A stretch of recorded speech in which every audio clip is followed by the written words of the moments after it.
Hi guys, it's Krystal Lee Moore Lucier here, also known as your Home Sweet Home 519 Realtor, Krystal Lee Moore, and I wanted to talk to you about the importance of your credit score and also having low debt. Both very important in the home buying process. So firstly, why does your credit score matter and how can you get it higher? So your credit score is pretty important. It is the main thing that lenders can look at to see what kind of a consumer you are, what kind of a risk you are. Are you a bill payer? Are you a good, can they gamble on you basically? And how can we get that higher? So a couple things. Number one, if you have credit cards, try and pay those balances off completely at the end of every month.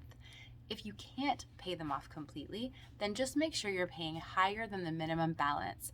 That minimum balance is a doozy. If you only pay the minimum balance, it is not good in the eyes of risk assessors.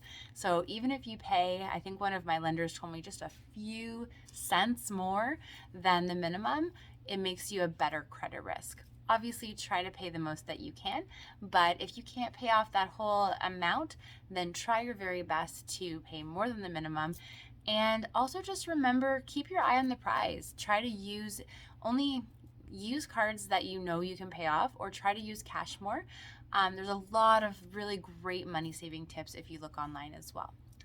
The other thing is to make sure that you, as far as credit goes, remember there's little things that also affect it. So it's not just credit cards. So if you have, for example, a cell phone bill, or I'll give you a good example. This happened to me. So I had a line of credit with a bank, and my main bank was a different bank. So I would get the bill, it would say it was due on June 3rd.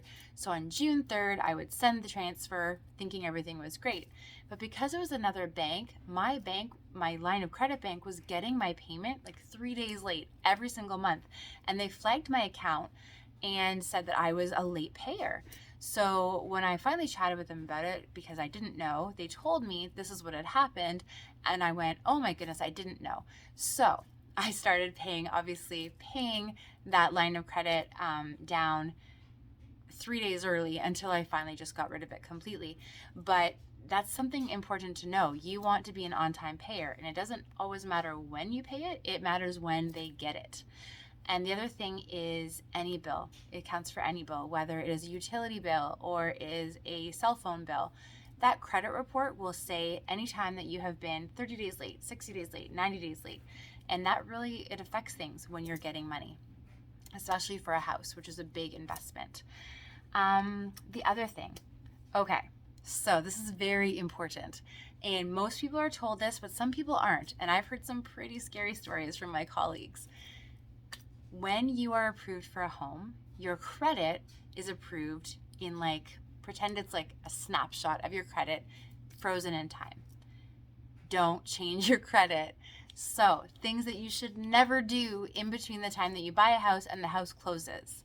You should never, ever get another credit card. You should never go to a place, you're going to be excited, you're buying a new house.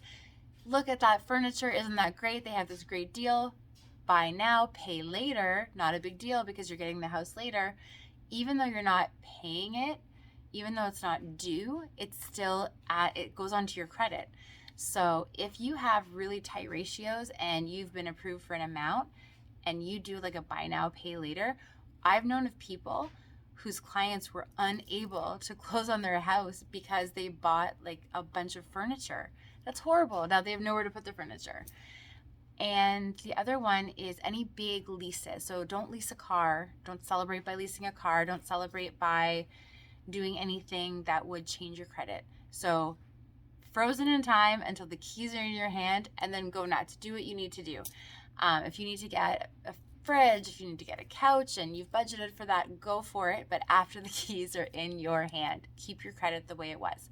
So just to summarize, try to keep your credit as high as you can. Try to keep your revolving debt as low as you can.